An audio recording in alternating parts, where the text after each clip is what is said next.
Proyektorlar yoxsa ağıllı lövhələr? Ağıllı lövhələr seçmək üçün ağıllı səbəblərimiz var. Gəlin baxaq. Əgər proyektorlarda lampaların ömrü 6-12 min saatdırsa, ağıllı lövhələrdə bu 50 min saata yaxındır. Proyektorların görüntü keyfiyyəti ağıllı lövhələrə nisbətən daha zəifdir. Lampa ömrü, işıqlandırma dərəcəsi, baxış bucağı və digər amillər görüntünün zəifləməsinə səbəb olur. Ağıllı lövhələr proyektorlara nisbətən tamamilə səssiz işləyir. Ağıllı lövhələr tam və daimi işlək olsalar da, proyektorlar bir müddət işlədikdən sonra dayandırılıb soyudulmalıdır. Ağıllı lövhələr uzun müddətli istifadə üçün daha uyğun və ekonomikdir. Proyektorlar isə daha bahalı baxım tələb edir və lampaları tez-tez dəyişdirilməlidir.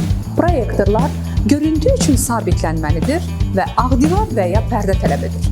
Lakin ağıllı lövhələr yerindən asılı olmayaraq istifadə oluna bilər və bunun üçün sabitlənməyə ehtiyac duymur. Hər iki texnologiya özünə məxsus üstünlüklərə malikdir. Hansı cihazı seçməyiniz isə məqsədlərinizə və ehtiyaclarınıza bağlıdır. Odur ki, elə indi sizə ən yaxın mağazamıza gəlin və onlarla daha yaxından tanış olun.